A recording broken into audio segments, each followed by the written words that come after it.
Mark's News Headlines. গণতান্ত্রিক উত্তরণ প্রক্রিয়ায় সর্বাত্মকভাবে বাংলাদেশকে সহায়তার আশ্বাস দিয়েছে জার্মানি। বাংলাদেশের অন্তর্বর্তী সরকারের প্রধান উপদেষ্টা অধ্যাপক মোহাম্মদ ইউনূসের সঙ্গে এক দ্বিপক্ষীয় বৈঠকে এই আশ্বাস দেন German chancellor Olaf Scholz. Munich নিরাপত্তা সম্মেলনে অংশ নিতে বাংলাদেশের অন্তর্বর্তী সরকারের প্রধান উপদেষ্টা ড মোহাম্মদ ইউনূসকে আমন্ত্রণ জানানো হয়েছে। প্রধান উপদেষ্টার সঙ্গে সাক্ষাতে এই আমন্ত্রণ জানান মিউনিখ নিরাপত্তা সম্মেলনের চেয়ারম্যান ক্রিস্টোফ হিউসগেন।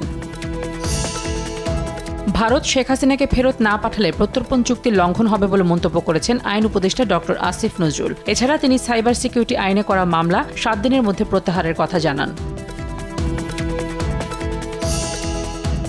গুম, খুন, মানবতাবিরোধী অপরাধে দণ্ডিতরা নির্বাচনে অংশ নিতে পারবে না বলে জানান নির্বাচন ব্যবস্থার সংস্কার কমিশনার। একটি আসনে কোনো প্রার্থী 40 ভাগের নিচে ভোট পেলে সেখানে পুনরায় নির্বাচন হবে বলেও জানান তিনি।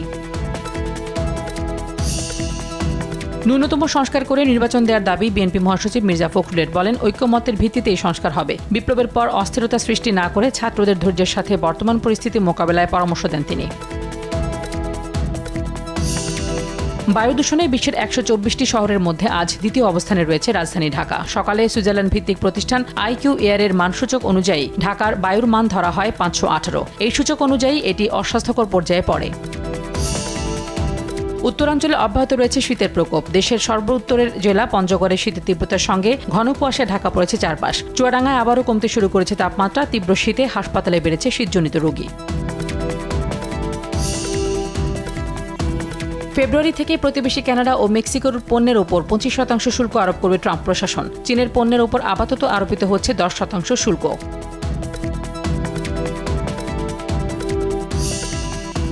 ওয়েস্ট ইন্ডিজের বিপক্ষে স্মরণীয় জয়ে সরাসরি বিশ্বকাপে খেলার আশা বাঁচিয়ে রাখল বাংলাদেশ নারী দল। সেন্ট কিটসের ওয়ার্নার পার্কে 3 ম্যাচ সিরিজের দ্বিতীয় ওয়ানডেতে ক্যারিবীয় নারী দলকে 60 রানে হারিয়েছে টাইগ্রেসরা। বাংলাদেশ প্রিমিয়ার লিগ ক্রিকেটে চট্টগ্রামে জহুর আহমেদ চৌধুরী স্টেডিয়ামে দুপুর 1:30টায় চিটাগং কিংসের প্রতিপক্ষ ঢাকা ক্যাপিটালস। অন্য ম্যাচে ফরচুন বরিশালের বিপক্ষে লড়াই করবে খুলনা টাইগার্স।